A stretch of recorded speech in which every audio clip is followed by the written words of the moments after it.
Today is a little bit more abstract. There are no real wrong answers to this question here today. I just kind of want to know where your head's at with it. We'll see. Yeah. So, you wake up tomorrow, When I wake up. and you are not Robbie Belusic. You are not Chris Green. You are not Tony Cook anymore. We're not the Ranger Zone. You are Jerry Jones. I want me some glory hole. Oh, God. Oh, boy. Okay.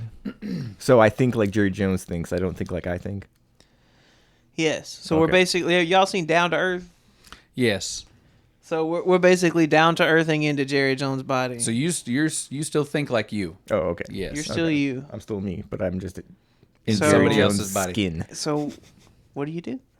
And I'm open to any suggestion here from I'm going to do exactly what is necessary to win X amount of Super Bowls to all the whole other side of it to this is too much pressure and I'm just going to sell this team and walk away with tens of billions of dollars. How long is this exchange for? Just a day? And then I go back to my body? You don't know. Oh. Ooh. You That don't changes know. things. You don't know. You don't know. Because I could But have got... for me, if I don't know, I'm going to pretend like it's forever. I'm not, you know what I mean? Like, Yeah. What's cool for me is I still have the same birthday. I'm just way older. So Way older. And I look like King Koopa from the live-action Mario movie. would you give up all these years of your life to have that kind of money though? No. No. Absolutely not. No, No, that 'cause- dude, he's knocking on the door. yeah, it could be tomorrow. Nah, you know how many heart transplants that dude could pay for. Yeah. For me... Just buy the hospital, you know. Just buy all the spare parts he needs. I will trade you one mega yacht for a I mean, heart. I could have gotten real morbid with it, but since I don't know how long I'm going to be stuck in this body, I guess we'll live it out for a little while and just probably do the right thing. That's what I'm doing, the right thing. I am taking my hands off of this team. Maybe there's some minority ownership, whatever, but there needs to be a real GM. There needs to be some young blood up in this front office who is hungry and has a lot of money, either from my pockets or their pockets or a group of other people's pockets, to turn the Dallas Cowboys back into the Cowboys of the 90s. We will win the ball game, and you can put it in 3-inch headlines. We will win the ball game. I want a Flavor of Love style reality show where the winner is the GM. Yes, I'm Amazing. taking that. How very Cowboys Yes, as well. absolutely. You air it on Netflix right at the same time as the Dallas Cowboys cheerleader show. Absolutely, yeah. I mean, that's... Yeah, I'm doing the right thing.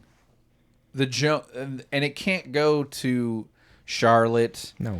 and it can't go to Steven. Can't go to Jared Jr. The Jones family has got to be done with the Cowboys. A full-on, complete ownership change, just like it was back in the day from the Schramm, from Tex Schramm to Jones, and then So now somebody else. so you're- somebody you're else needs selling. to take. Yes, You're selling. yes. You're walking away with And- your tens of billions. Yeah, and whatever I do with the money is whatever I do with the money. That's Yeah, we've had the win that's- the lotto conversation, so, but yeah, yeah.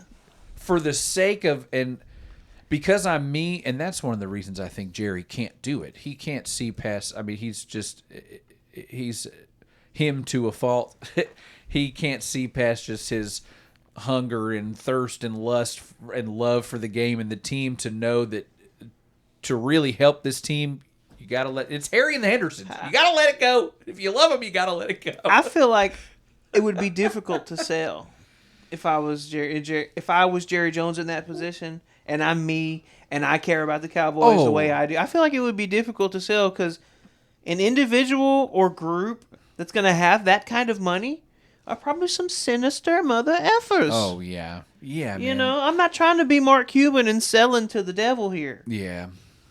Which he did. which he did. Yes, he did. And we- Which he we paid did, for it. Whether he And he knew also it or hired not. the spawn of This- Satan this- as the GM. This is not the white boy we asked for. I would say I would love a Mark Cuban type to come in, minus Our you white know, boys are supposed to be European.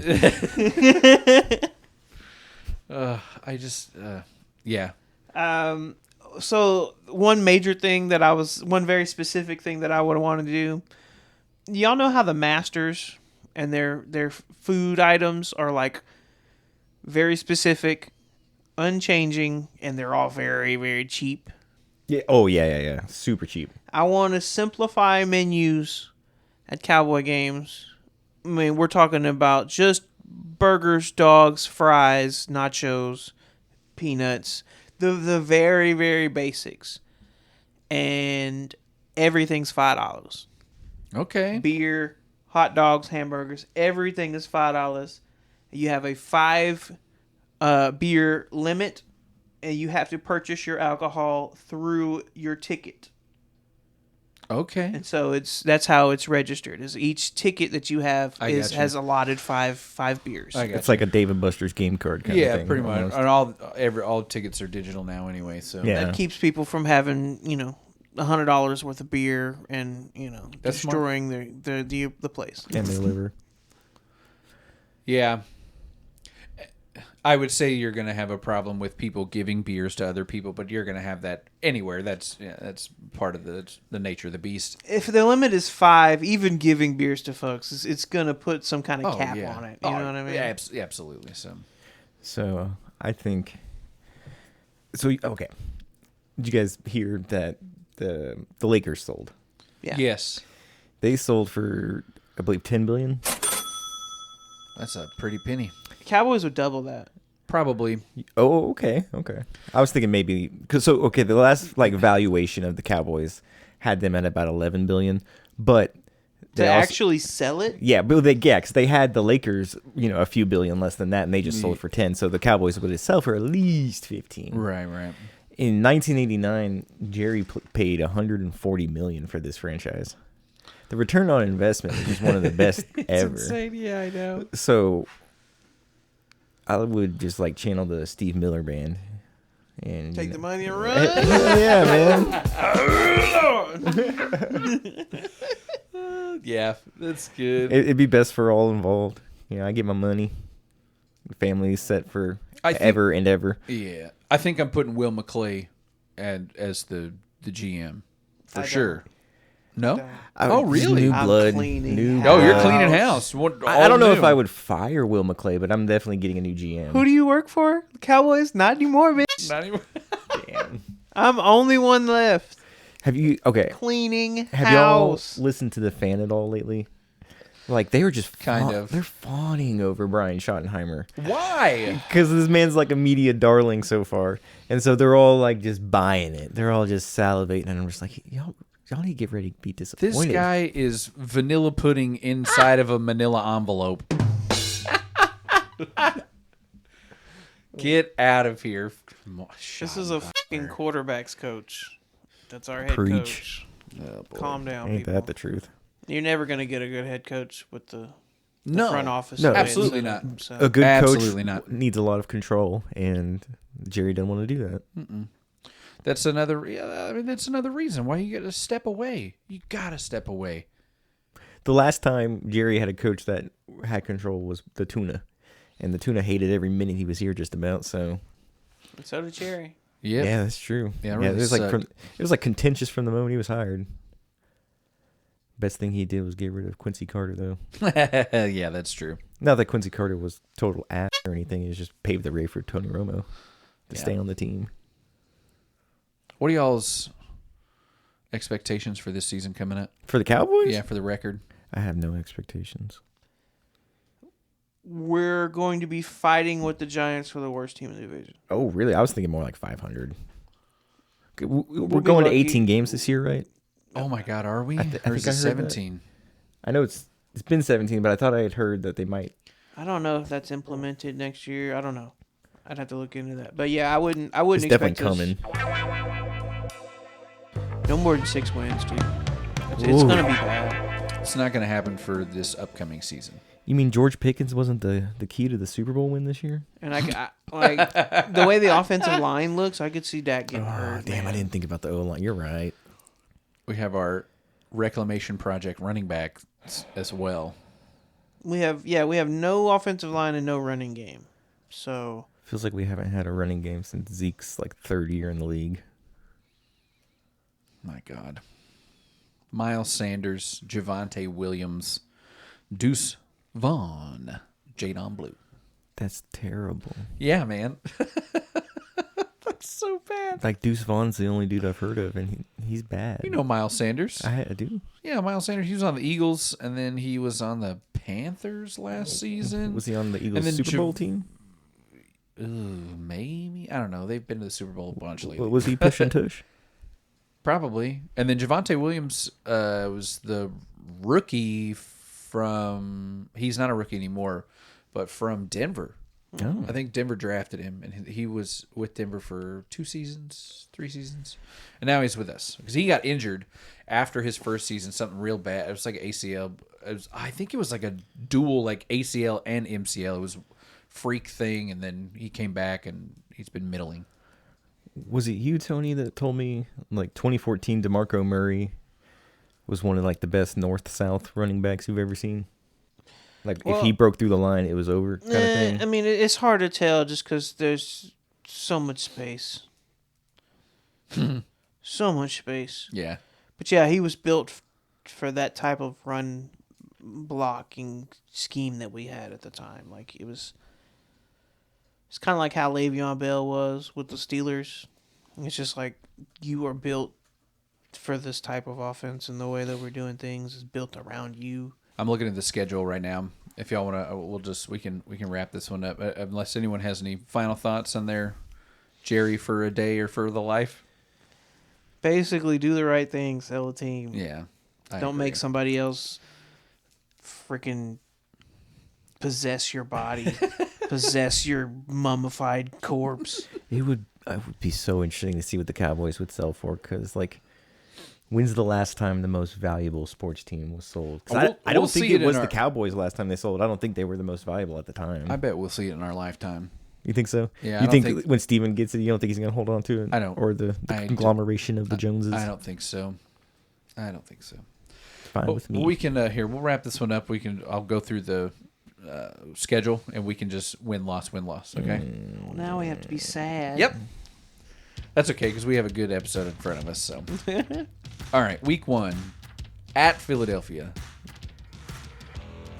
Sneaky W. Bullshit. That's a loss. Dude, that is a lot. We're gonna get trounced. No, at home Super Bowl win. Yeah, we're gonna lose. Yeah, that's an L. Yeah, L. Tony. Yeah, that's like that. Like that. You just gotta let that be an L. Honestly. Week 2, home against the Giants. That's a win. Yeah, we're gonna take that one. Dak destroys the Giants. At home too. Yeah, that's a home opener. I'll take the W on that one. Yeah.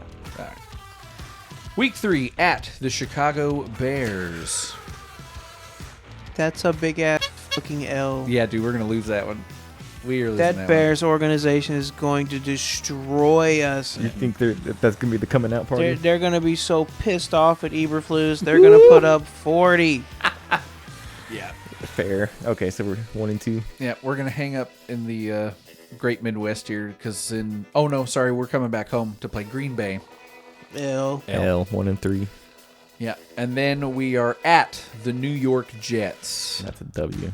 Yeah, we can win that one. 2-3. I think we'll win that one. Then we are at the Carolina Panthers. 3-3. I think that is another win. Mm-hmm. Okay, we're back to 500. We are home against the Washington Commanders. We're gonna lose that one. That's a loss. That's 3-4.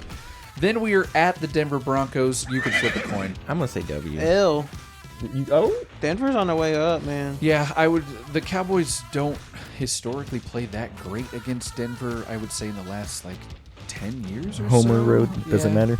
Yeah, and I mean, they have a goofy relationship too. Like I said, it's almost like a divisional thing when they play. You could literally flip a coin. But I'll in Denver, I'll take the L for that one. South stands 3-5. Yes. Then back home to face the Cardinals. 4-5. That's a win. You think so? I think. How does this date coincide with the release of Call of Duty?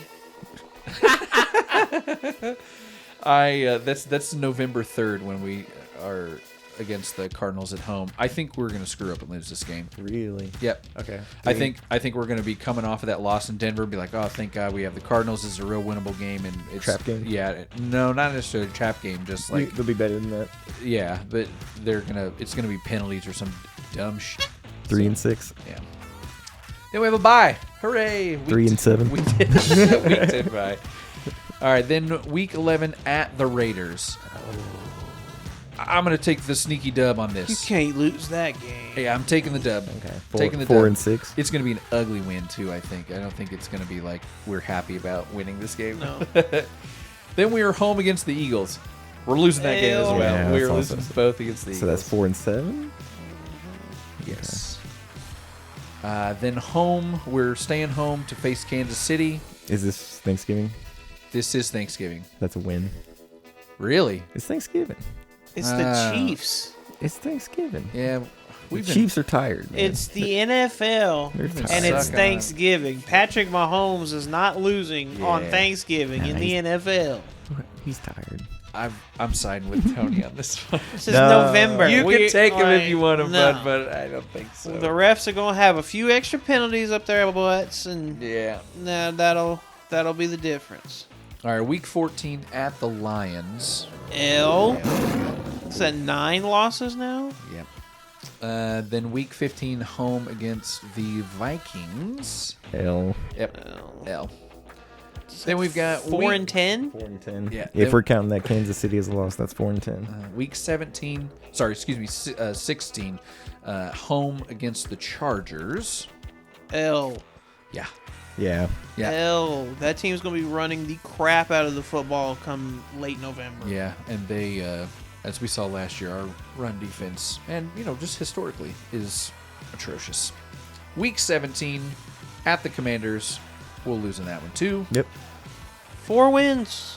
And then week 18, TBD. Don't have a date or a time yet. At the New York Giants. That's it, man. Sure. Yeah. Well, yeah. 5. 5 let's say it. wins. Hey guys, I'd like us to lose the last one. Would be nice, and we can maybe get a top 5, It's like, top hey, 6 draft pick. We smoked the Giants. Yeah. Is it? I could be wrong. He may have lost since then, but so Dak lost to the Giants twice his rookie year, and I don't think he's lost to them since. Is that true? It sounds about right. If so, it's like really good 1 or against 2. Giants. 13-2 against the Giants in his Yeah. career. So that's it. Yeah, he's won every game since his rookie year against the Giants. Okay, That's so cool. fucking crazy. So yeah, so looking at 5 and what did we say? 5 and 12. So it's really a 3-win team because the Giants don't count. Right. 5 wins, but 2 of your wins was against one of the only teams in the league worse you than can you. beat. Yeah. Oh man. What is wrong with the NFC East, man? And one of the other wins was against another team competing for that title in Oakland or Vegas. Yeah, Sorry, True. True. Oakland. Yeah. No Rest in one's in peace. Oakland now. Dun, dun, dun, dun. The Warriors aren't even in Oakland anymore.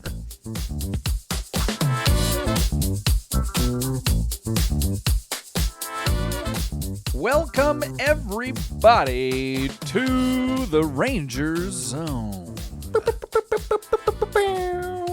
We are 3 braggadociously obsessed Rangers fanatics semi-qualified to dish out our takes like hotcakes from the fans to the front office. I am Robbie Belusic. That was an SAT word. Braggadocious? That was good. I am Chris Green. I am Tony Cook. We've got a fantastic episode for you, like always, guys. It's going to be wonderful. We're getting into the threads, the City Connect threads. There have been 8 jerseys debuted this season, and we want to talk about them because some of them are cool. But before we do that, how about a little bit of news? News for you. News for you.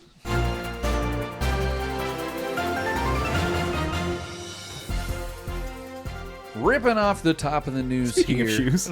Yeah, no kidding. Nike releases City Connect Air Max 720s for all 8 teams who released new City Connect jerseys this season, as well as the Dodgers. So 9. Because they got to get in on the party. Yeah, I guess. The shoes retail for 170 United States dollars, which is $5 less than a player's replica City Connect jersey. Get the whole fit. That's really not that bad for get the themed Air Maxes. Yeah, get it all for $350. Next up here, Chris Martin was randomly drug tested after giving up back-to-back home runs when visiting Baltimore in June. He joked... Supposed to drug test the hitters. Yeah, he joked, if I'm cheating, I'm not cheating the right way. It's funny. That was such a rough outing. Yeah, man. I wanted to bring this up because I saw this today when I was scrolling TikTok. Some pitcher yesterday or whatever gave up 2 home runs, and then the umpire checked his hands as he was walking off the field. And the fan was like, "What are you checking his hands for? Marinara sauce for the meatballs he just threw?"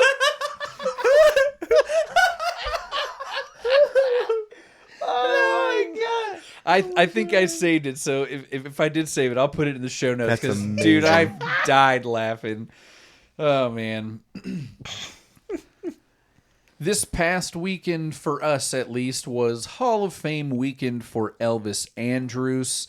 They had a whole bunch of fanfare and everything the day before the game. It was like an hour-long ceremony. Every Rangers Hall of Famer was there. There were jackets that were made that had not been made. Yeah. I was like, did we officially taken him out yet? And Josh Hamilton. Yeah. Actually, they may let Josh Hamilton still come. I don't know. Really? I don't know. But anyway, it was a beautiful affair. Everyone had some lovely things to say. Elvis throughout the first, I'm big air quotes here, throughout the first pitch. They did an around the horn first pitch celebration with Mitch Moreland at first, Michael Young at second, Andrus, of course, at short, and Beltre at third. I've got a link. That's cute. Got a link from Jared Sandler was filming it from above the dugout, or in front of the dugout. So I'll put that in the show notes as well. It's like the third best infield in Rangers history. I like the different throwing out the first pitch concepts. Those are fun. Yeah, like when Pudge throws the second. When Pudge throws the second. I love that. Yeah, that was cool. In this game, I did want to note a little bit, was the first time that we did red caps. Yes, with the I saw white that. jerseys. It's been a minute. And speaking of Andrew Heaney, guys, the fans were about it. If you have been on Reddit or Twitter or Instagram, anything about that game, the fans are clamoring to bring this combination back, but not, and the powder blue with red I was just about to say caps as well. Yep. Yes. The old Lance Lynn. Yes. They have a picture of Lance Lynn. There's several people who are like, bring this back. Specifically the picture of him in our jersey. I think he's the only one to do it. He might be. So, and I have a theory. So, we got rid of the red jerseys in favor of the blue, and a lot of people and a lot of people are starting to feel that absence of the red jerseys and kind of want it back. Especially with them not wearing the hats either. I think that if our new City Connects are not predominantly red, that we will be switching to this color combination moving forward. The white with red caps and or the baby blue with red and red caps. So I've always heard good. As much as the fans like it, I've always heard that the front office and even Ray Davis wants us to be a blue team, which I don't know if I like, but I've always heard especially after they won the World Series, that's why you haven't seen the red caps apparently, is because they're trying to pivot to being a blue team, which again I don't know. Don't get me wrong, I love the royal blue. I think the royal blues are my favorite modern jerseys. The one they won the World Series of wearing? all time. Yes. Oh yeah. Yeah. Beautiful. But you have and they only wear them on the road. Yeah. You have to have the red. You do. We are a red and blue It's team. just silly not to incorporate both. No. Yeah. And whether it's a 50-50 split or however you want to divide it, they both have to be present. I absolutely adore the powder blues, but I will trade them at this point for the red. Yep. Wow. Okay. Yep. And I love them. I'm so glad they brought them back in 2020, and when we still had a red jersey. But Okay. At The powder blues is frivolous when you don't have a primary red in your uniform. It feels like the third alternate color as opposed to like red. It feels like red is more important to our color scheme than powder blue. I agree. And it's cool. It's cool to bring it back. I love the piping, the powder blue piping on the blue jerseys. That's cool. We've had them for 4 years now. The powder blues? The 4th season or 5th season that we've had them. Number 6. Really? 20, 21, 22. Oh, yeah. 25. Yeah. Okay. I mean, if they want to change it out, if they want to do some type of floating 5th jersey where it is the red one, that's fine with me. But I don't know. We'll see. We'll see, I guess. Have you seen they released them this year where every team has now a batting practice City Connect hat? No. Ours is the Peagle, and it's a red hat with like the navy blue Peagle. Yes, I have seen that. It is cool. I do like that. I'm gonna get one. I do like that. You think that could be a spring training edition kind of thing? That would be sick to be our spring training hat to be the Peagle. That would be sick as hell. That would be cool. That would be cool. I'm terrified that it's going to go away next year. I am too. We'll get more into that later. I do want to get to this very last news topic very quickly because it is a little bit long, so I will try to get through it as fast as possible. Who knows? I might even cut it. Evan Grant released an article about, you may have, if you've been paying attention to baseball, you may have been hearing some soggy balls. Yeah, some chatter about fly balls not carrying. And Evan Grant has noticed this. The MLB has acknowledged that there is more drag on the ball this season than the previous year and even the year previous than that. Andrew McCutchen of the Pirates has also been vocal about the balls not flying how they he's seen his fair share of balls over the years. Yeah, the guy's been in the league for like 40 years. That's exactly who you listen to. Is these old heads who have had all kinds of balls. Yeah. McCutchen's one of those guys that remembers when every baseball was exactly the same and had followed that same formula with the same mud. And, you know, so like I said, Evan Grant has noticed that they are not flying far as all, specifically in our ballpark. And even more specifically, 3 feet shorter than last season and 5 feet shorter than the season before that. Our park factor has gone from like 6th in 2023 down to like 27th. Yep. CY has even noticed that the ball has been playing differently in our park, and he said that they're studying it. They're actively studying what is going on. The batting average is up across the league, but slugging is down across the league this season. That's honestly healthy for the league. Yeah. For the league. Yeah. Not for us. Historically, we are the 3rd most hitter-friendly park in the league, behind Atlanta at number 2 and Colorado at number 1. There has been no change to manufacturing, storage, or handling of baseballs this year, and all baseballs remain within specifications, says MLB spokesperson Glenn Kaplan. He also noted that the handmade quality of the balls also account for normal variability. There is some question in the height of the seams. I've heard that too. Yes, and that is what they are saying is going on with the drag that's causing the bad drag. I would be more worried about having more movement on your pitches with more seam to grip. Yeah, that's true. Or more wear and tear on your finger because the seam is higher. Yeah. More blisters, That something as well. like that. Was it Jack that battled the blister earlier this year with us? Yes. It was DeGrom as well, wasn't it? The DeGrom one was a rumor. They were trying to figure out what was going on, so they thought maybe blister, but it wasn't. Okay. My favorite conspiracy theory about this is I saw someone online saying that Manfred's pissed that we won the World Series, so he's sending all the dead balls to our ballpark. We have a rare Seager quote. I had to put it in here. He said something? Yeah, and it's not much, but he did open his mouth and noise came out. I wanted a pickle. He said something semi-controversial? No. He said, there have definitely been some balls that by both, dear God. What is this English, Hold Seager? on. Hold on. Here is the rare Seager quote.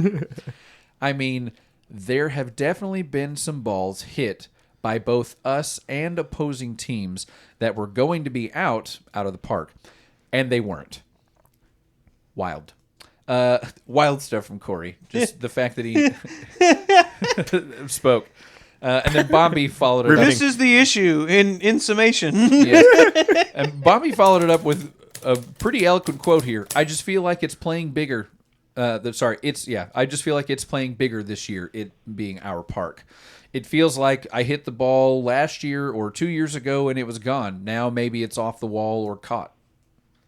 So that's what's going on in the league right now. The ballpark does feel real big right about now. It does. Roof open, doesn't matter. Still big. Adjust. We need a jet stream. Yeah. Adjust. Manufacture a jet stream. No. Remember when we installed... No. So we did this thing at the old ballpark. We need wind, baby. There was like this combination that they did that created the jet stream at the old ballpark, where they enclosed the area behind home plate with the Jose Cuervo Club. Yes. And then they installed those screens behind or on top of the office building in the outfield. And that just caused the wind to dive in and spin around and go right back out. Yeah. Home runs. Yeah. And that's all for the news. Jose Cuervo. All right, let's get on down to the main show here. We're talking City Connect jerseys. 8 new teams have got jerseys this year, their second version of their jerseys. Some are good, some are bad. We'll tell you all about them, and I will Did try we get to improvements or not? Yeah, I don't have enough free links on Bitly to give you every single look at these jerseys, so we will describe them as well as we can, and then I will put, some of them in the show notes for you to look at. Just the best of the best. First up, San Francisco, where the theme is music. Music is one of those unifying things across generations, and the city of San Francisco has such a rich musical history if you think of Metallica, Santana, all the way through to E40 and the hip-hop today, said Chief Marketing Officer Rachel Haidt. The jerseys have a black, purple, and orange color scheme with customized sound waves on each jersey. No two are the same. Although there's another source that said it's supposed to mimic like the grooves of a vinyl record. Okay. That's kind of rad. But either way, they do look cool. The purple color is an homage to when the Giants were violet from 1913 to 1917. We all remember. Which then was was an homage to NYU. Huh. Yes. The 4-fingered glove patch on the sleeve is meant to be a Summer of Love remix of the same glove statue/sign or whatever that sits beyond the left field wall at Oracle Park. And then finally, there is a patch across the jock tag. I will explain some of this lingo because you're going to hear a lot of it in these descriptions Jock tag. momentarily. So there's a patch across the jock tag, and the same print is lined inside of the caps of 9 icons representing various genres of music that shaped the Bay. To that lingo, jock tag, that is the tag on the bottom right part of the jersey that will usually have the MLB logo or the... that's where it says Dream the Big Dream. Cooperstown Right, Classics. Yes. And then there's another one in here. I don't think I had it on. The Giants, who do they think they are? Wordmark, sorry. Wordmark is the other one you're going to hear. Wordmark is literally what it says across the chest. The big banner. Yes. Where did they get the audacity? To what? City Connect to their old city. That's funny. That's something else, man. Can you imagine the A's doing that? Yeah. Rooted in Oakland. But I love these. They look cool. These look cool. They're a huge improvement over the foggy ones. Yeah, and I didn't hate the foggy ones. Really? I did not hate them, but these are a huge improvement. I love the They purple. got attitude. Yeah, the purple and the orange and the whole Soundwave thing. This is 100%. They nailed it, dude. Rafi Devers looks good in it. The glove on the arm matching the glove in the outfield out there. Yeah, that's cool. It's just, this is a quality one. I like this one. Did a good job. Yeah, I have no notes. This Same. is good. Same. This is a quality jersey. There's another team in Texas, apparently. Oof. We'll get these out of the way early because Houston is next. The Astros kept the celestial theme from the original City Connects, but this one hits a little less of a spacey vibe and is more sleek and futuristic, which are two adjectives that cannot be used to describe that eerily similar UTA logo on their caps. Mm-hmm. Yes. For the first time, the abbreviated nickname Stros is used as the word mark on the front of the stark white tops above the stark white pants, with the rest of the jerseys contrasting the same navy orange and tequila sunrise gradients of their many previous and current jerseys. It's a very white jersey. It is a very white jersey. Especially for a City Connect. Reminds me of like NFL Color Rush almost. Yeah. Yeah. A lunar pattern was used on the pants, pinstriping to pay tribute to the moon landing. Wait, let me say that again. That was good. Oh, Yeah. a lunar pattern was used on the pants. The pants.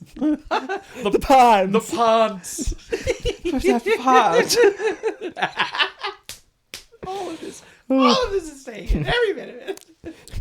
A lunar pattern was used on the pant pinstriping to pay tribute to the moon landing, and a mission patch inspired from the longtime Union Station logo. And the mission patch inspired from the longtime Union Station logo adorns their right sleeve. They also have the letters HTX stitched into the belt line, as their socks are a fiery mixture of orange and yellow that symbolizes the afterburners of a rocket ship.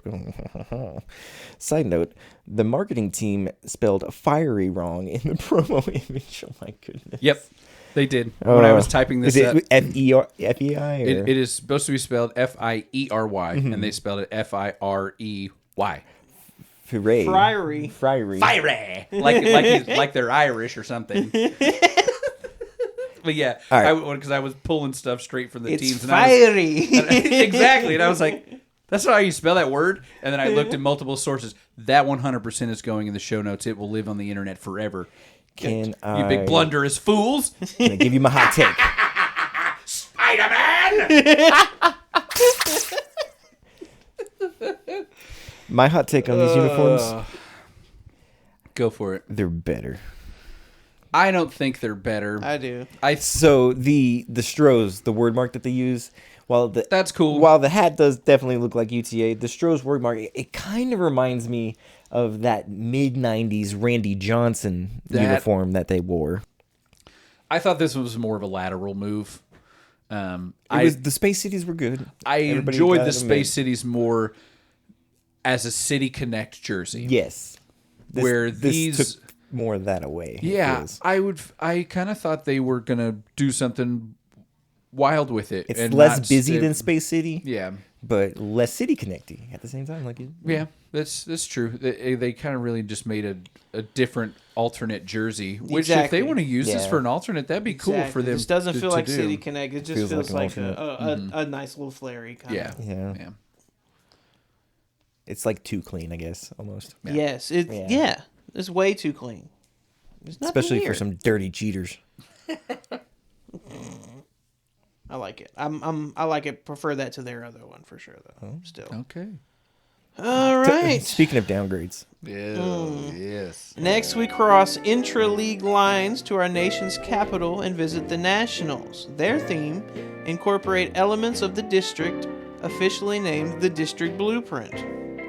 Starting with the cap, it has a block letter W with the Capitol dome carved into the middle negative space of the W. They won't let us forget about the cherry blossoms. They're also on the hat, and the underbill contains a city grid with a smaller printed traditional W logo. They have white pants with a mosaic trim meant to represent the diverse makeup of the city, along with the American denim-colored jerseys that also feature the city grid print with an interlocking DC logo that they wore from 2006 to 2010 with a 3D treatment on the logo that references the Washington Senators. Hey. And lastly, the patch on the sleeve contains a W with a tile background reminiscent of notable DC architecture, such as the Capitol Rotunda, Library of Congress, and metro stations. But it kind of looks like a manhole cover. It does. It does kind of look like a manhole cover. The hats are good. They're not great. The jerseys are trash. I do like the hats. The hats are cool, especially with the Capitol building coming in through the top. And I don't care about the. I mean, I know I made the joke about. I wrote the joke about the cherry blossoms, but they look cool. That was the coolest part of their first jerseys, and I'm glad they kept a little bit of it in. There's not a lot of teams out there that can pull off, as far as their like, I guess you would call it cap insignia, when a team just does the single letter or the two letters interlocking. Yeah. There's not a lot of teams that can pull off the extremely simple letter. But there's something about the history of the Washington Senators / Nationals franchises. Very plural. There's been 3. Probably some more before that in the prehistoric times. Yeah.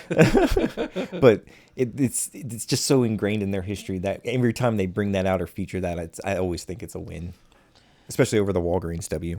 So, this is the official military uniform for whatever regime will rise from the ashes of the American establishment as we know it. Oh, man. These jerseys are bad, man. It's got some weird. It was like I didn't. It's like they didn't know which way to go harder on the like denim part of the jersey or like the city grid part, and it's just up in the air. Look at this patch, the District of Columbia with the big W. It looks like if you like woke up from a coma and it's been hundreds of years and this is the logo of the hospital, or you know what I mean? Like it looks like something way ahead in the future. It's the to me at least. It's the web padding. It's the web. If you got rid of the web, that also makes it look like a manhole cover. That's the manhole cover. Because the cherry blossoms on the side look nice, but this spider web manhole cover crap is crap. We are watching the game, by the way, right now, the rubber match of Seattle. So we might pipe in from time to time. I just saw the starting lineup. We got the A squad in today, boys, with Osuna though. Evan Carter's playing. Yes. All right. But yeah, I agree with you, Christopher. Huge downgrade. The cherry blossoms were one of the best. Yeah, and they were one of the first ones too. They did it so good before they even got a chance to let anybody else, really get a stab at it. There was a few teams that tried out gray, like the Mets. Didn't work as well, but the Nats nailed it with those cherry blossom grays. Yeah, they really did. Okay, let's stay in the National League, but we'll travel Rocky Mountain High for Colorado's new City Connects. These jerseys are meant to represent the team's youth and fresh outlook. It's described as a new day, a new sunrise, and sunset. The colors are inspired by the sun's effect on Colorado's mountainous landscape, with colors like psychic purple, cobalt blue, razor pink, and laser orange. Taser. Yep. Michelle.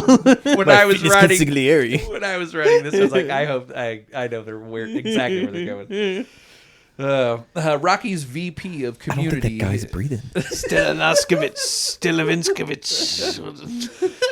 Their VP of Community and Retail Operations, Jim Kellogg, not related to former umpire Jeff Kellogg, noted the license plate program was awesome and told a great story, but overall was a conservative first swing, and later went on to mention the youth of the team playing into the Trailblazing Our Future theme as well. The jersey is split with the upper half. That was putting a rainbow on it, or like a lipstick on a turd if I've ever heard it in my life. All 16 wins that they have. Yes. So the upper half of the jersey is in light blue and the lower half in purple. The large block letter Rockies word mark in purple just above the dividing line. Yellow numbers with red trim sit below the traditional logo, with the mountains in red and purple and the ball in yellow with red stitches. And the team who rocked the sleeveless unis for a little too long, you'll notice these jerseys have no buttons. This is the first pullover style City Connect jersey by any team. The hat features, the hat features the same logo as the jerseys and includes a zigzag pattern of the Denver flag in bold new colors. And for a finishing touch, the jerseys have a ripstop pattern, which is inspired by the clothing materials worn by skiers and snowboarders. Your thoughts, gentlemen? has thoughts on this one. I know you do. So, it's like it looks so freaking cool in the promo shots, but it looks bad when people play baseball wearing it. I just don't know how to say it other than that. That is exactly how I would say it. Yeah. Because the pictures of these jerseys look so cool. And the hat is sick. Cool. I want the hat. The hat is very sick. You got to get that hat as a semi-Colorado I fan. know, I do, yeah. And because they don't, I don't think it's a lot cooler than the last one, at least. Yeah, because they like to do the CR, just the CR a lot. And I'm like, but the mountain, mountain everyone loves the so mountain cool. in the baseball. Everyone loves the mountain baseball. Classic. Come on. Colorado's other one was just the forest screen on the bottom and kind of screen on the top. Mm-hmm, yeah, it was and they looked like terrible. their license plates. It was No, just those simple. look good. I think that those made my top 3 last year. Yeah, that's one of those less all is of more them. for sure. Yeah. And the color scheme here it's really neat. They did say that they let Nikes pick the color. They gave them the concept, and Nike picked the color. They're great, dude. That seems like a Nike color rush or Yeah, color man. palette. So I normally don't feel this way about these kinds of uniforms, but they almost should have gone with powder blue pants, I think, here instead of white. And it might look a little better. I usually want the white pants as opposed to the color pants, but I think I want more of this brightish yellow in the pants than just the stripe. I want some kind of something coming across the front. If you, Tequila sunrise style, yeah, like the old Astros. Yeah. The Denver flag logo that's on the inside of the inside of the cap, is really cool. I wish they would have done that on the sleeve cuffs. Yes. Or even like as the piping on the pants. That would have been really cool. Yeah. Yeah, they could have done that. And maybe, maybe that makes it look better in person. I don't know. But yeah, this is one of those looks good in the store, doesn't look good when you wear it out type of thing. I'll have to see it because it looks really damn good in the store. I'll put it that way. Yeah, I have seen. I feel like them, as a fan in the stands, I'd rock that shit forever. I mean, Yep. But like, I don't know, just something about. I don't want to say it doesn't feel minor league. It's not like that. Yeah, it's so 80s. I love it. I'm sorry, I love it. It looks so 80s to me. That's always rad. Let's get warmer for these next ones and party in the city where the heat is on. All night on the beach till the break of dawn. Hello, Will Smith. Welcome to Miami. The heat is on. Heat is on the streets. They switched things up, especially over their last ones. absolutely. Threads of our past, bright lights of our future is the theme behind Miami's Retro Wave City Connect jerseys. These are a 180 degrees in the opposite directions from the previous red jersey with white and light blue accents, and pay right into the Miami Vice vibe teal that sparked a legacy, and accents of pink like the bright lights that paint an electric glow in the city. A lot of these are direct quotes from the team, so God. just letting you guys know. Wordy. Some of this is me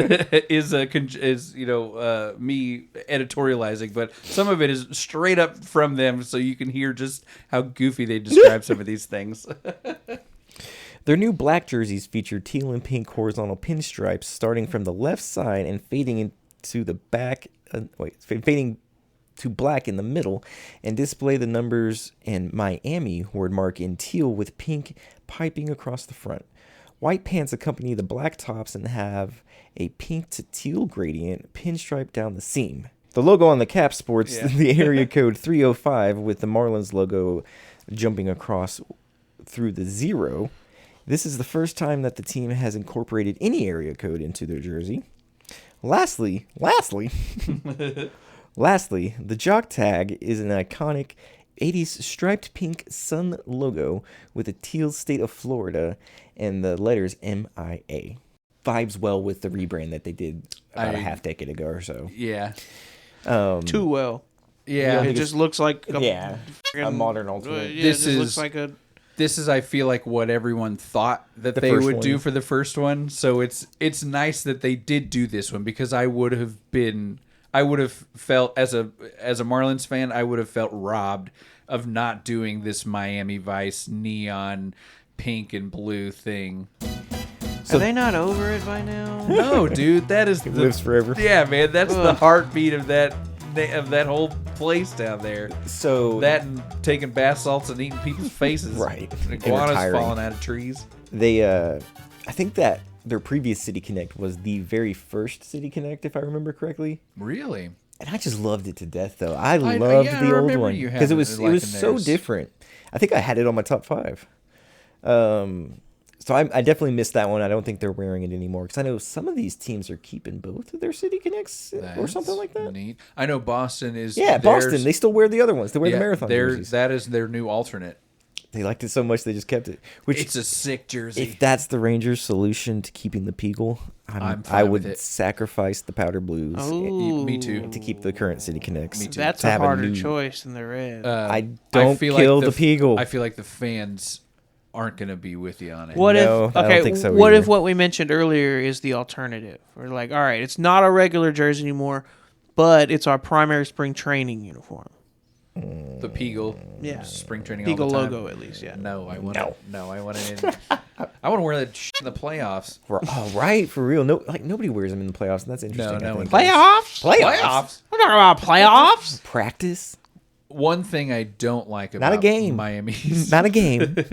Practice is the area code on the hat. That is from a team that has put a gas station logo on their hat and tried to pass it off as a real MLB logo. That TX logo is trash. That is even worse. That is a worse affront to hat logos and sports fans everywhere, and that's a base hit from Pookie, baby. Let's go. So I could do without that. Just put the Marlin, just put the little jumping Marlin on the front and call it a day. You know, I don't know if it's maybe just the advertisement around the jerseys that the Marlins are doing here.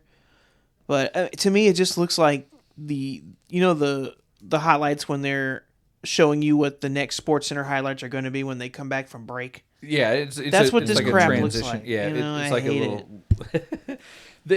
I feel like if they wanted to pay tribute to the area code, because I remember reading on their site that there are 2 other area codes in Miami, but I think that is like the greater one that most people use.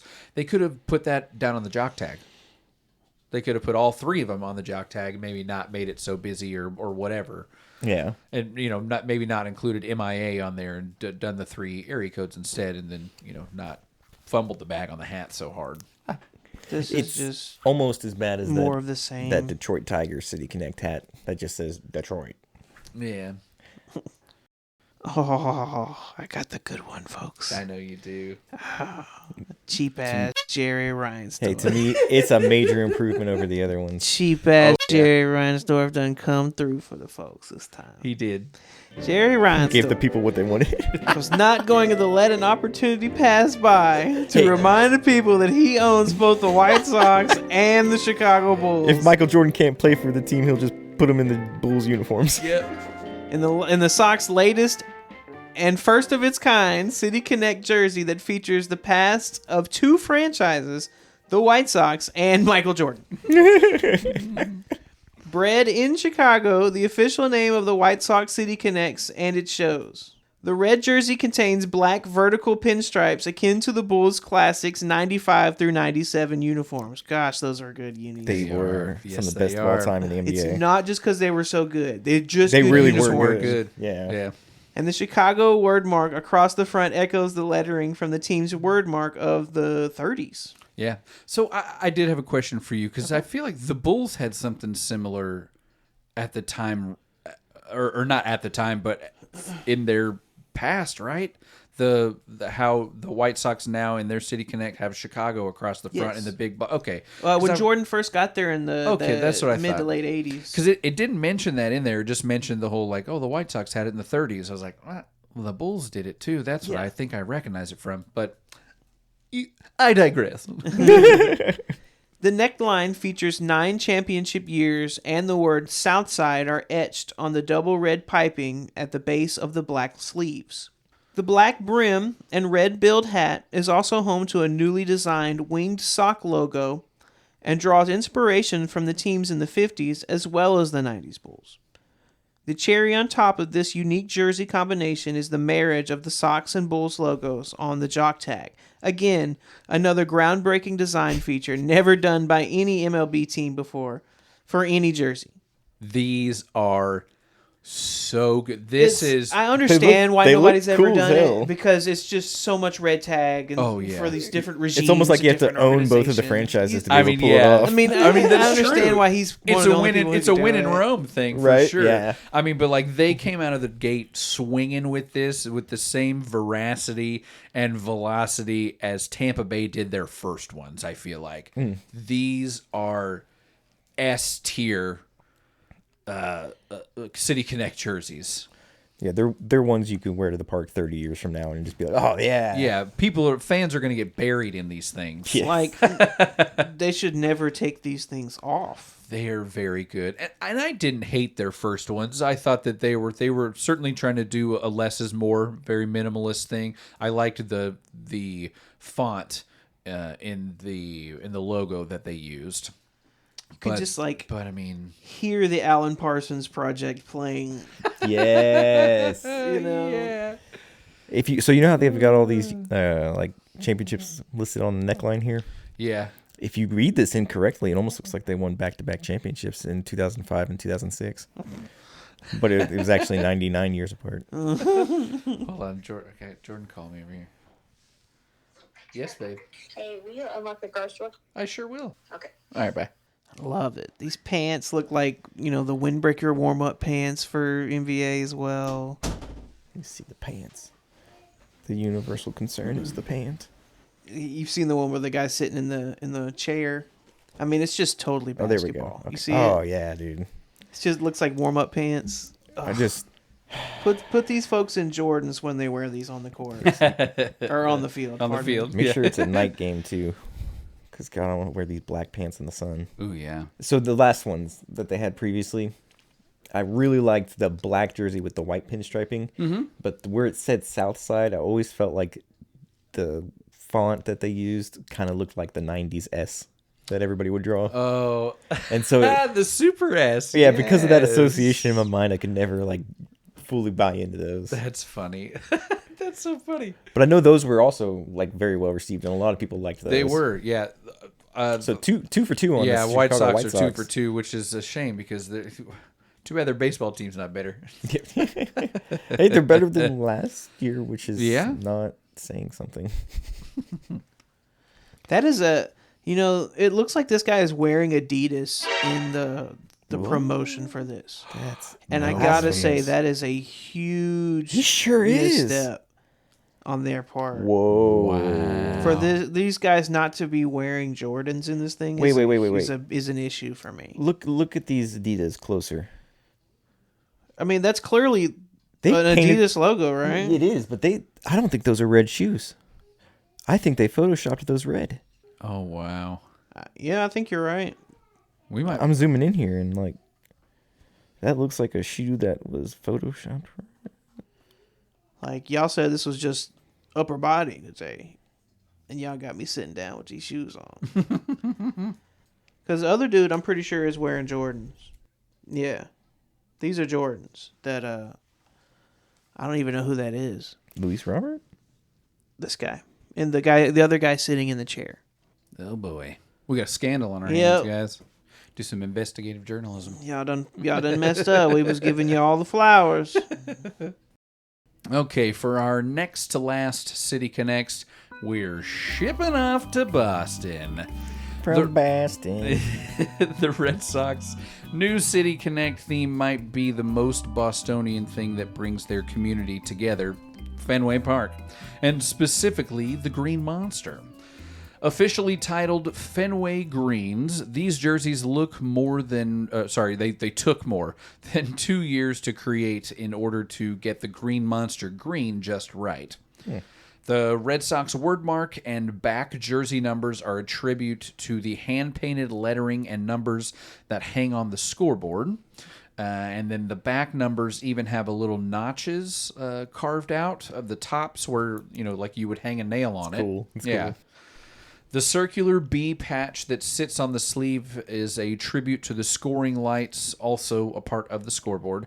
And the front jersey numbers are shaded yellow like the live scoring updates on the scoreboard, with a nod to the coloring of the pesky pole. The last little bit of clam chowder to these jerseys are the 3 green dots and 4 red dots above the jock tag that represent the illuminated scoreboard bulbs, indicating a full count. Also, the inside collar tag includes the year 1912, the year the monster was built, and a heathered concrete pattern mimicking the interior structure of the monster. I love these jerseys. They so nailed them. sick. They nailed the font. They really did. When I saw the concepts for these long before they were ever confirmed, I was like, y'all had better do these jerseys. They are very good. Boston has made some of the best City Connect jerseys. Yes. These are very good, and it is hard for me. This is another S tier for me, and it's hard to decide between right now between Chicago and Boston for who I like more, because they are both just chef's kiss. And I was at first glance, I'm like, oh, it's gonna be too much like the Athletics, you know. Nope, I'm good with it. Yep. It's so Green Monster. It's so The color exactly like Green when Monster. before I even when I saw the images of the leaks originally, there was no text, there's nothing explaining, and I saw it and I was like, oh, that looks like the Green Monster. Yeah. Immediately, that was the first thing I thought. I was like, that's exactly what they're doing. How freaking cool. Ugh.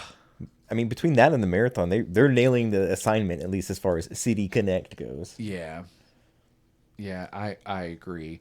I did text my little home run group that I'm in, because most of, if not all of them, I'm pretty sure are from Boston, and they love the Red Sox. So we got Rough year, guys. Sorry. We've got one from Austin Goodfont. I f***ing love them, he says. Also think it's great that they don't have last names, so you can just get your favorite number, wait for that bum to leave, and hopefully fall into a future star. Absolutely. Only for that guy to be traded as well. Yeah, no kidding. Okay, let's see. We got Michael, not trans or gay. He says, I can tell you that the Marlins Connects make me want to put half my paycheck directly up my nose. Definitely the 80s. Oh, goodness. What do we got here? Ryan, LimeWire, a fellow LimeWire virus victim.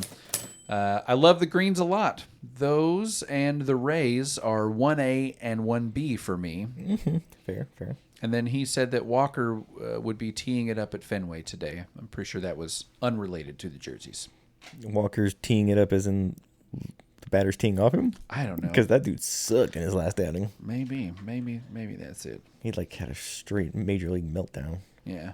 Michael Trans, not gay, also came in and he said he agreed the Rays jerseys are nasty. But we're not talking about the Rays. We already did that several episodes ago, and we all agreed they are nasty. We'll end things with a team who hasn't been shy about time traveling to the future of sports. Time traveling to the future of sports fashion on par with the Oregon Ducks, the Arizona Diamondbacks. There's Serpentines, I think that's how you say that, right? Serpientes, okay. Yes. Serpientes City Connects draw inspiration from the previous D-backs jerseys, Arizona's cultural diversity, and their desert surroundings. The purple jerseys feature black vertical snakeskin pinstripes and a teal word mark with that S in... Say it again? Serpientes. Serpientes. Serpientes! Churros! Serpientes fashioned into a snake similar to last season's. The snake S logo from the word mark was plucked and stitched into the purple cap with a teal bill. Hey, if they are not selling churros out there that look like Diamondbacks, yeah, dude, for they real. are missing out. Like an S on a stick. Yep. The sleeves include a teal two-toned triangular braiding design from the team's classic alternative uniforms from 98 to 2006. And another throwback to history, the jock tag includes the year 1998 in teal. That was the year the team was created, with the numbers 48 in light teal overlaid on top of the 98 in 1998, symbolizing the 48th state and encompassed inside the state itself of Arizona. The resulting homages include an Arizona state flag patch on the sleeve, colored in shades of purple and blue, and the words Arizona Born stitched into the collar. I personally really like these. I do. I love that color scheme so much, and so anytime that franchise uses it, I'm on board. Yeah.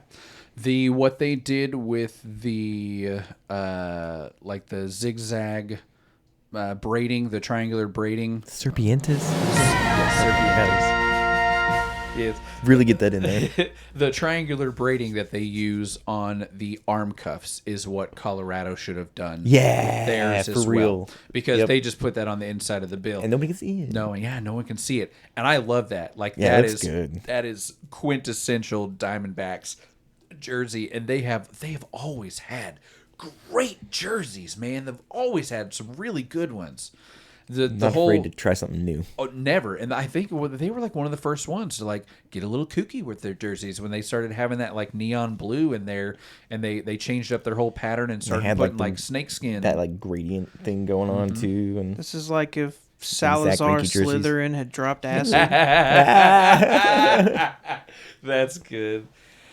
These are, as you said, a bit of just like a refret 2.0, and they're all calling them 2.0, but this is like a real 2.0 version of their first jersey, which was just kind of like that sand colored, which was it was cool but bland. Yeah, and they had the same word mark that they do now, and it's great. It looks good. It does. It does really look good. Like if Serpientes. If Death Eaters were fabulous. What were fabulous? If Death Eaters were fabulous. Oh man. But yeah, I do like these, and I'm cool with them not really doing another out of the box color scheme, kind of sticking to what they have done in the past, because their first one was a little bit out of the box for them. In going bland, which is funny. I stand with Inside Cattell the Marte. box. Yeah, me too. Yeah, they did my boy wrong. Yeah, dude. Cattell Marte's great. So I want to do. I think that's it here. Yeah, that's our last one. I want to do a quick 1, 2, 3. Your top 1, 2, 3. Of these? Yes. Hit me with your 1, 2, 3. All right, 1 is the Diamondbacks. All right. 2 is gonna be the Chicago White Sox, and 3 would be the San Francisco. Okay. Sorry. Okay. Well, the first one we did, San Francisco. I love that Diamondbacks one. Yeah. It rights a wrong. So Diamondbacks, White Sox, Giants. Mm-hmm. All right. Joseph? Yeah. Joseph? I feel like I gotta go with White Sox 1, Red Sox 2, and I can't decide on my 3. It's either the Giants or the Rockies. Oh wow. Both of those jerseys are really good for me. I'm giving the edge to the Red Sox jersey for number 1. Mm-hmm. It's good. Yeah, it really is. And then very, very close second. We're talking thousandths of a second in second place is the White Sox. White Sox. God, that one is so good. Did we all put White Sox too? No, you had White Sox. I have 1. Okay. Yeah. And then as much as I love Colorado's jersey, I'm doing the Giants, I think, because there's just things that Colorado, they missed the mark on some stuff, and I think that's why they don't look good live. I also don't care for the pullover. I don't care for it. It's not a style. And they're always doing silly stuff with their sleeveless jerseys and purple pinstripes. Pullover jerseys were dumb. Man, those Rockies sleeveless jerseys make me think of freaking Todd Hilton? Todd Helton, thank you. So this is the last year for our City Connect jerseys, our Peagle jerseys. We've been vocal about how we love the Peagle several times in this podcast. Hail the Peagle, all praise be. Oh yeah, all praise be Peagle. She is always mighty and beautiful. That's another base hit. That's going to score a run too. Yeah, get on your there. wheels. It was that Josh Young. Yep. Much Josh needed. Young. Oh, he needed that. That was a double. Yep. Double into right field. Scores Carter. That's 1-0. So back to our City Connects here. Well, a design, no leaks. I haven't seen anything about. Nope, no nothing. inklings, nothing. I have theories that I have said before about what I think they might be. But what do you want? What do you Red. want our next ones to be? Red. You want red. I just want red. What do That's you my want? only requirement. Red and Peagle. Okay. If you can keep the Peagle somehow. Yeah. It doesn't have to stay with the whole Gothic TX. You can do something new there. Yeah. But if you can keep the Peagle somehow. All right. I want to look like Woody out there. I want it to be real cowboy. Oh, wow. Okay. You just want to go total left field with it, huh? Yeah. I want to look real cartoony out there with There's a this snake in You my want like boot. banana ball style jerseys or something? one. Yeah, like I want us wearing those like red ascots and like Somebody's poisoned the water hole. yes. Like all of our cleats have Andy on the bottom. That's kind of rad. I really don't want to lose the Peagle. I would, for just the sake of new and cool designs, I would really like it if they did something different, because the Peagle was different. Yeah. That was different for us, and the color scheme is a little different than certainly what we've ever done before with the tan And the dark and navy. dark navy. It's still a blue, which But if we wanted to do something wild, like a lot of the other teams have done, like if we want to dip our hands into a blue and yellow jersey or a green one or a purple or whatever, I'd like to have us take a swing at something. I saw a mock-up off the wall where somebody gave us a brown as the main color scheme, and that was very interesting, like a cowboy hat. I did see that, yeah, and I was fine. It'd have to be like all It leather. feels like brown belongs to the Padres. You got to make it look like leather. You can't make it just look like. That's brown. true. I would like that because, brown and black don't normally go together. But when you have black, but with brown leather, like because you see it on hats and stuff. I'll see like black hats with the brown leather patches. That looks good. That would be a cool way. I would like that. I'd like to marry something between that and your idea, Tony, of like the cowboy western. Western would be cool if we could figure out a way not to make it hokey. Also, That's important. Do it hokey. He says hokey. He All says do the the hokes. hokey. You do the hokey pokey. My whole other secondary vision is, and like this is 100% pipe dream, is that Ray Davis or somebody in the marketing team, whoever is running it, God, I'm praying to Christ that they are a millennial, bringing back what we want, which is the 90s logo, The star. and star / diamond in some form or fashion in the jersey. That'd be To rad. be a main component of it, to be the main part of the logo or the word mark or whatever. I would love that. Yes, exactly. Yes, like the one that hangs on the wall. Christopher was gesturing to my beautiful star. Almost, it's like sheriff badge star. Yeah. It's exactly what it is. Do you want these gray pinstripes? No, get them out. Okay. Pinstripes are for the Yankees. I'm okay with no pinstripes in it. I mean, I get that's it. not what I liked about it. Yeah, I get it that they use it in Damn, that might look in the cool, old though. one. Like if the whole thing was that logo. No, it would look just like the damn Dallas Cowboys. Can't do it. You don't think so? Like if No, the, seriously, it's the like it's middle blue of the with the chest silver and we just Pinstripes. so That's still Cowboys in the star. so It's if a they can do the star? Bulls and the White Sox, why can't we do the Cowboys and the Rangers? That's true, and we're both in Arlington. I could our see next door neighbors. Yeah. Yeah, I could. I mean, or we could go with the team that's won a Just seeing how championship high I more could go recently every and go time. with the freaking Renegades. Dude, I love the Renegades logo. They're so cool.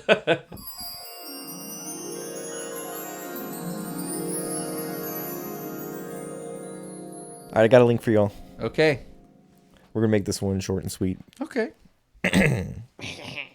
So I don't know if it was the anniversary of this the other day, but somebody shared the famous clip of Ken Griffey trying to steal second and getting thrown out by Pudge, and this was like 1992. Dead to Rights. Oh yeah, it wasn't even close. I'm watching it right now. Yeah, not close. He had him. And so I was listening to the clip, and at the end of the clip, they mentioned the name of the shortstop who applies the tag. And it's Steve Busby. He's saying the name. He's like, and Dickie Vaughn applies the tag. And I'm like, who the hell is Dickie Thon? Who is Dickie Thon? I was like, I don't remember Dickie Thon. So I went to his baseball reference page here, and this guy, he had a career WAR of 23.9. So he was a productive major league player, and this is over 15 seasons. Oh wow. So, but he only played one season in Texas. It was right there at the end. He was a 34-year-old shortstop, but he put up 1.4 WAR that year in 95 games. So he was productive with us, even though his OPS plus was 87.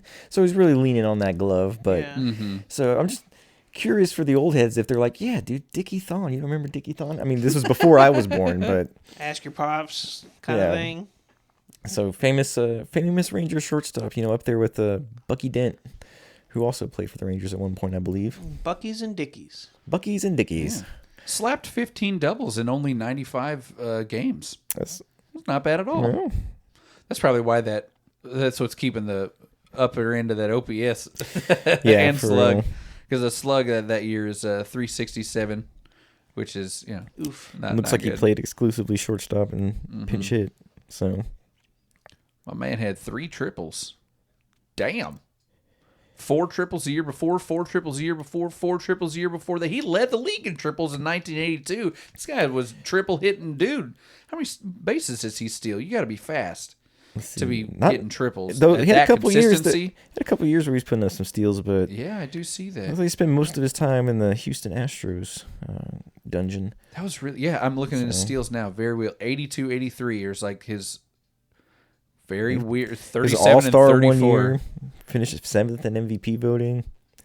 That's strange. But couldn't quite ever recapture that magic afterwards. So, but it was enough to keep him in the league for another 10 or so years. Dickie Thon. Dickie Thon. Let me see if I can Dickie get Admiral Thon. Is that his middle name? Is it? That would be some. That would be so wild. His real name is Richard William Thon. He's Dick Billy. Dickie Billy. He's born June 20th, 1958. And he debuted as a 20-year-old against Milwaukee. Back when they were in the American League. Yep, and he was playing for the California Angels. He wore Michael Young's number 10. Did he? That one All-Star. He's doing all right for himself. Dickie Thon. I'm with him. That's good for him. What a wild grab you had for us today, Dickie Christopher. Thon. That was a good one, dude. I like that one. When you bring us the odd and obscure, and we can just kind of pour over there. Led the league in WAR that All-Star season in '83. Yes, 7.4. Dang, yeah. That's just crazy. 25 years old. He's probably sitting there thinking I'm about to be the next hot shit. And then that's that did not happen. His third highest batting average of his career that year as well, at 285. Unequivocally his best season. Holy cow. Yeah, not even close. The season before, he was ramping up to this, and then he had this great season. And then I'm guessing something must have happened there in 1984 because he didn't play a lot of games. He must have got hurt, and then I guess just was never the same. Yeah, he played 5 games that year. Then 84 the next year. He didn't play another honestly full season until 1990. Dang. When he's 32 years old. He played 149 games, and then 146 after that, and then two truncated seasons. I wonder who he was splitting time at shortstop with us. In 1992, Texas Rangeros. Let me see here. I got the team pulled up. Shortstop he was the primary shortstop, it looks like, and then that too. So some guy named Chris Colon. That's who I'm seeing as well. Chris Colon. I'm seeing who our other just infielders are at that time. Jeff Fry's over at second. Jack Daughtry. Daughtry is a utility guy, I see. So, yeah, Al Newman just says infielder. So we didn't have a shortstop, I guess, huh? Yeah, maybe, because Al Newman played 116 games that year. What's old Dickie Thon doing right now? Oh, yeah, 4, 5, 6, and 7.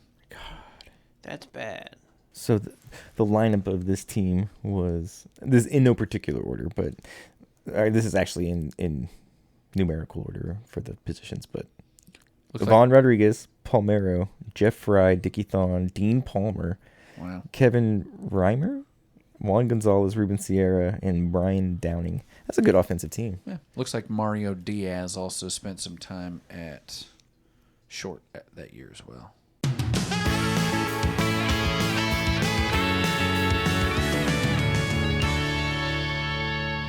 You ready for your new segment, buddy? I'm so excited for this. Just want Tony to get out his wild ass thoughts because I know Tony's got some, and then me and Christopher can tell you how wild they are. That's basically the whole point of this segment. It's just we've committed an entire segment for all of my spicy thoughts, and we're just gonna dump it all out of here at the end of our podcast, and Robbie can edit out all the stuff he doesn't want anybody to know. You want unfiltered opinions? But for you guys, we'll limit it to one thought an episode here. We'll be here all day. So this is the tail end of our podcast with the the assistant to the assistant GM.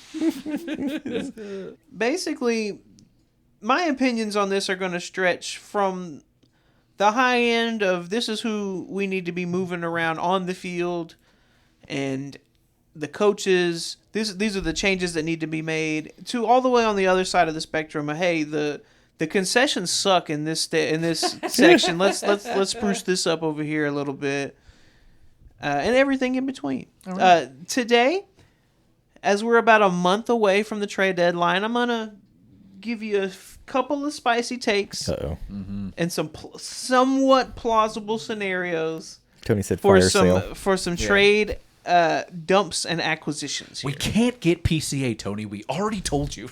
No, I've toned it down a little bit from that. All right, I've taken my head out of the clouds. So the first trade that I want to talk about today is going to be. Let's see, which one do we want to do first? Uh-oh. Oh boy, we got multiple. It's just two. Tony's okay. Just two. Wheeling and dealing. All right. Just trading the player, or are you giving us the full details of the trade? No, it's kind of both. Okay. We can kind of. All right. We've got to trade a pitcher while we have at the surplus, right? Absolutely. The pitch, even with Bradford's announcement, he's going to be out. We've got too much pitching too well not to move them while they're pitching at their best. Agreed.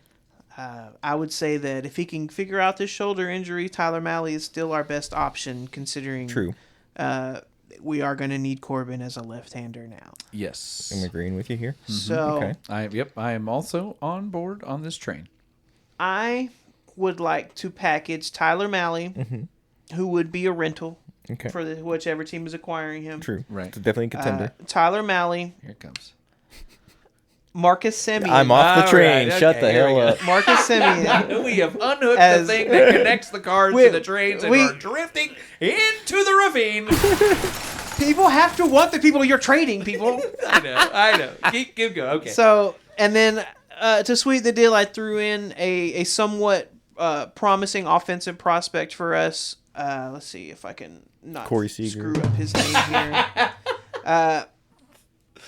Abimelech Ortiz. Yes, I've heard of this person. This guy is he's still in Double-A right now, but batted his slash lines are .309, .412, and .636 with 15 homers in 43 games. There at the end. Can he hit off speed? Yeah, but he's kind of he doesn't have a great arm. He's not great defensively. He's kind of a pudgy dude. So about like 5'10". Willie Calhoun? Yeah. Okay. But bigger. Oh, okay. But bigger. So as you are talking about, it's about 235, 240. He's just singled in the bottom of the third here. Speaking of Willie Calhoun, that value right there, baby. Willie Calhoun should have been named the big dumper, if we're being honest, man. So huge ass. So okay, you talk to my neighbor, the accountant. This is a guy. Huge ass. I just can't see him fitting in anywhere with our program right now. In the future. Oh yeah, First base. I agree. He could project potentially as a right fielder, but yeah. Well, I think Willie Calhoun is actually a really good comp for him. Is like a chunky Willie Calhoun. Okay. So who are we getting? So we're trading our captain for who? This package to Boston. Okay. Oh wow, 4. And they already traded Devers. Yeah, I was like, Devers is gone. We're getting Durant. Okay, I'm interested. And so both of these guys that I'm talking about acquiring, we're kind of isn't he a piece of shit? Flying low. Don't they have a guy named? Don't they got a rookie playing second that they like a lot? Yeah, this guy's an outfielder. Durant. Jaron Durant. He's an outfielder. He's no, but you're trading Marcus Semien to him. Oh yeah, well our second baseman is just going to be Pookie. No, their second baseman. I'm saying, why would they want Marcus Semien if they've got this second baseman? They have DH. Okay. Yeah, especially now that Devers. No, he's like, they got to have a bat somewhere for him. Yeah, but what is Marcus good at the moment? It's just defense. He sucks at the plate. I love you, Marcus. He's our best offensive guy right now. We suck ass. He's like the only guy who's playing well enough to get traded offensively. Anyways, so what was I? Okay, yeah. So we're kind of buying low on Durant here, who's a guy who Yeah. led the league in doubles and triples last I'm year. very intrigued in Durant. I think it's plenty of control left too. Yeah, at least 2 years after this year. I'm pretty sure it's Okay. just 2 years after this year Okay. of control. But But get you out of Marcus's contract. he's a 28-year-old. Are they taking all of the money for Marcus in this scenario? Yes. Okay. We're getting back speed in the outfield is Mm-hmm. what I'm looking for here. I want to move away. The next part of this trade, we'll understand where I'm going with this. Okay. So we are acquiring Duran in this package where we are not only relinquishing salary, A lot but of salary. we are shifting pieces, and we're gonna have a very fast outfield when this is all said and done. Between Duran, Langford, and Carter and Ozuna, they're gonna be fast as shit. And the guy that you're conveniently not mentioning. Is a part of the next trade here. Okay. The next which trade I'm here interested. Okay. is going to be Bombi Mm-hmm. getting traded to Tampa. It'd be funny if you send him back to the Cardinals. He's getting traded to Tampa for Edwin Uceda, Who's that? who is a back of the bullpen piece for Tampa. And he's another guy we would be buying low on and hoping that we can kind of reclaim some of the things that he did well a couple of years ago. So his stat line so far this season, he's in 35 games, he's 5-1 with a 5.40 ERA in 33 innings. But in those 33 innings with that 5.4 ERA, he still has 38 strikeouts. Oh my God. Check out his stats from a limited exposure in 2024, though. 30 games, 2-0, 1.51 ERA, 41 innings pitched, and 57 strikeouts. What is going on this year? So I'm going to get into that a little bit. All right. So I looked in his baseball savant stuff, which is why I want to buy low on this guy and hope that Mike Maddox can Like a turn Sean him around Armstrong here. kind of thing. All right. His off-speed run value is one of the only things that it's in the red here so far this year. It's about an 80. His off-speed pitch his changeup is a quality pitch. And his fastball is a quality pitch as well when he can locate. So his chase percentage, 76. His whiff percentage, 87. And his K percentage is 75. Okay. So he's a guy who can can make people miss with Yeah, I it. was going to say, miss bats. All right. Check this out. He's a guy who throws primarily 3 pitches, his four-seam fastball, his changeup, and his cutter. Percentages on that, he's about 39% fastball, 38% changeup, and 20% cutter. Okay? Okay. People are hitting 200 on his fastball. They're hitting 208 on his changeup. They're hitting 444 on his cutter. And he's just got to locate that thing better. I looked at his charts, and he's just catching way too much of the plate with his cutter. He just can't locate that thing. Okay. But that's a specific thing that Mike Maddox and this staff can work on. If we can acquire a dude like that and get him to put outputs out like he did last year, he could be a back of the bullpen guy that we could rely on. And if we can get a guy like that for a guy that we're basically giving up on at this point in Adolis, it's a wrap. Like, you're going somewhere, my guy. Yeah. Jarren Duran is an enticing little nugget for sure. He even in his first real healthy season in 2023, because he only played 58 games in 22 and 33 games in 2021. He played 102 in 2023 and still did fine. Bat 295. His OPS was 828. He had a fine season. And then last year, he went off. He led the league in doubles and triples. Batted 285 with an OPS of 834. He was an all-star and 8th in MVP voting. And he is killing it right now. He's got 8 triples. He's getting traded, I think. Yeah, he's batting 252. Again, we're only halfway through It's a down the offensive season across the league, so that's not half bad these days.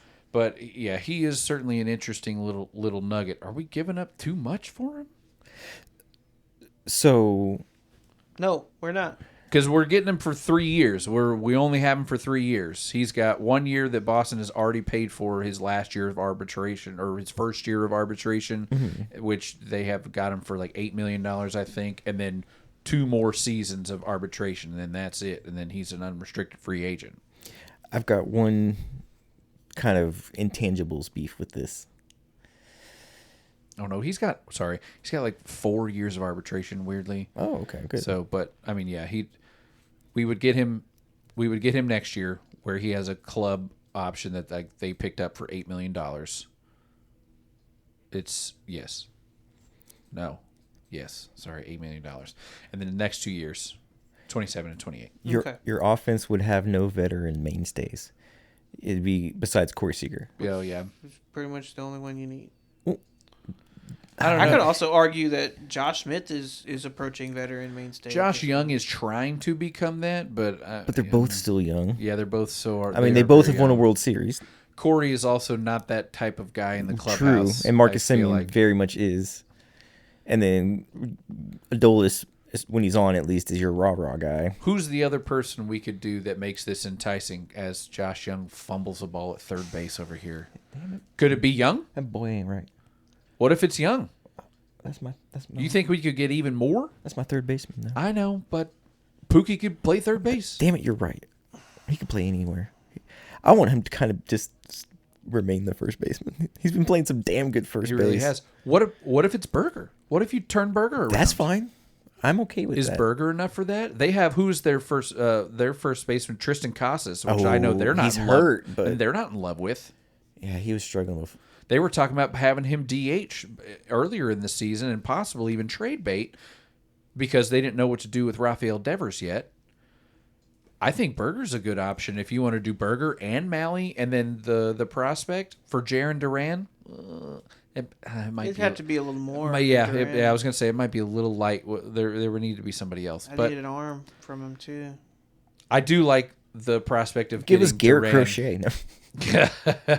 But yeah, I like that. I really like the Bombi trade. That makes 100% sense. We've got to get as much as we can out of him. That one only works to me though if you get Duran. True. Because then after that, that's an offensive. Subsequent- We're losing subsequent offense move, too yeah. much. Yeah. If you're moving him for a bullpen piece at least. The Switch 2 is sponsoring It's the damn big ass Mariners. patch. It's Huge patch. It's the largest patch ever. It's gigantic. It's way too big. It makes that original Mets patch look childish. It's Yeah. patches of Houlihan over here. That was a good Tony Cook's final thought. Buddy. That was good. I like that. That was good. We'll certainly hear more of that in I the got future. lots of opinions for you. The enigma of Marcus Semien continues. Yes.